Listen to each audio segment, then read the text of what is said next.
श्री कृष्ण गोविंद हरे मुरारी, हे नाथ नारायण वासुदेवा।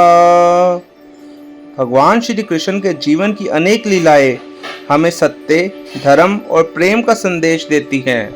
उनकी बाल लीलाओं में एक अत्यंत प्यारी और उल्लासपूर्ण लीला है नंदोत्सव। गोकुल में नंद बाबा के घर कृष्ण के जन्म पर जो उत्सव हुआ वह न केवल गोकुल वासियों के लिए एक महान आशीर्वाद था, बल्कि वह दिव्य उपस्थिति का एहसास भी था जो प्रत्येक व्यक्ति को कृष्ण के महान कार्यों का हिस्सा बनाता है। गोकुल की पवित्र भूमि में एक विशेष दिन आया जब नंद बाबा के घर आनंद और उल्लास का वातावरण था। सभी गोकुलवासी इसी दिन को उत्सव की तरह मनाते थे क्योंकि आज उनके प्यारे नंद लाला का जन्म हुआ था। यह दिन केवल नंद बाबा और यशोदा के लिए नहीं, बल्कि पूरे गोकुल वासियों के लिए एक महोत्सव था। कृष्ण का जन्म पहले ही कंस के अत्याचारों से बचने के लिए हो चुका था, लेकिन गोकुल में उनका आगमन एक अद्वितीय और दिव्य घटना थी।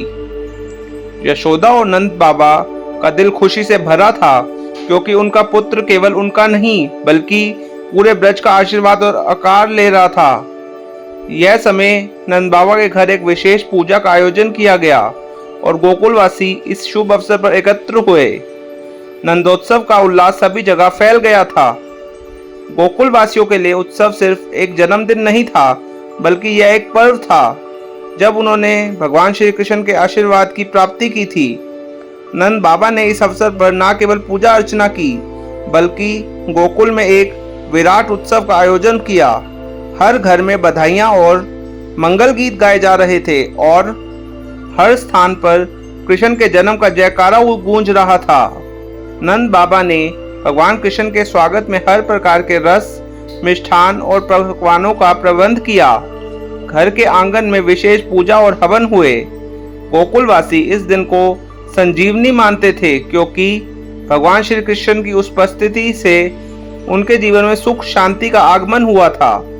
गोकुलवासी इस दिन के लिए विशेष रूप से तैयार हो रहे थे। नंद बाबा और यशोदा ने अपने घर को सजाया। जगह जगह रचनात्मक रंगोली और पुष्पों से सजे थे। गोपियां और ग्वाल बाल विभिन्न प्रकार के उपहारों के साथ नंद बाबा के घर आए। वे नंद बाबा को बधाई देने के लिए गीत गा रहे थे और गोकुल में हर्ष और उल्लास का वातावरण था।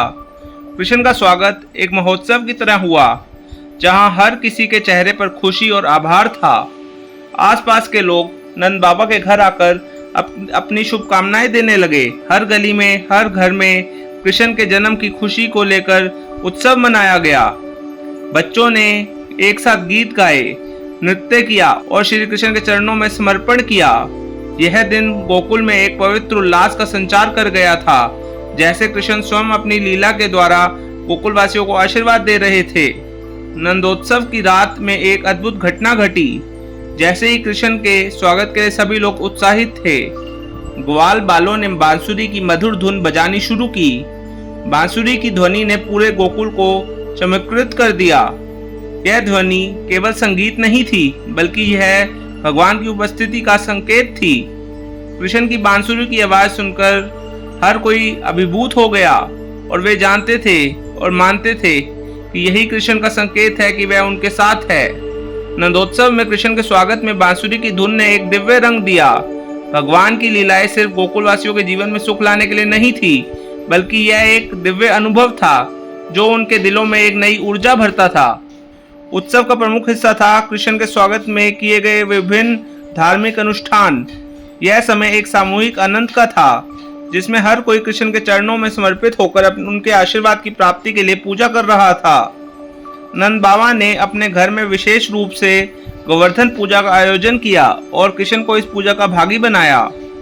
हर गोकुलवासी ने इस दिन कृष्ण के जन्म को एक अद्भुत आशीर्वाद के रूप में माना और उनके मार्गदर्शन को अपने जीवन का हिस्सा बनाने का संकल्प किया। इस उत्सव में केवल भक्ति नहीं, बल्कि प्रेम और श्रद्धा का अद्भुत मिश्रण था। नंदोत्सव की यह लीला हमें सिखाती है कि भगवान के आगमन से हर जगह खुशी और उल्लास का माहौल बन जाता है। जब भगवान अपने भक्तों के बीच होते हैं तो जीवन में सुख, शांति और समृद्धि का आशीर्वाद मिलता है। इस लीला के माध्यम से हमें यह संदेश मिलता है कि हमें भी अपने जीवन में श्री कृष्ण के प्रति प्रेम, विश्वास और भक्ति को बढ़ावा देना चाहिए। जब हम ईश्वर के आशीर्वाद और प्रेम को अपने जीवन में महसूस करते हैं तो हर दिन एक उत्सव की तरह हो जाता है। जय श्री कृष्ण, जय नंदलाल, जिनकी कृपा से गोकुल में छाया सुख का साया। वह श्री कृष्ण हमारे जीवन में हमेशा वैसे ही आनंद और उल्लास लाते रहें। गोकुल में नंदोत्सव का उल्लास यह दिखाता है कि जब भगवान के साथ हमारा संबंध होता है तो जीवन हर दिन आनंद और उत्साह से भरपूर होता है। इसी वजह से हम आज भी जन्माष्टमी मनाते हैं ताकि हमें श्री कृष्ण भगवान का साथ मिल सके। श्री कृष्ण भगवान की अगली लीला में मैं आपको बताऊंगा यशोदा के आंगन में नटखट कान्हा का आगमन कैसे हुआ। हमारे साथ हमारे चैनल पर बने रहें और अगर आज आप पहली बार हमारे चैनल पर आए हैं तो अभी सब्सक्राइब कर लें और बेल आइकन प्रेस कर दें। कमेंट्स में जय श्री कृष्णा लिखना ना भूलें। धन्यवाद। आपका अपना केशव अनीश दास। धन्यवाद। जय श्री कृष्ण।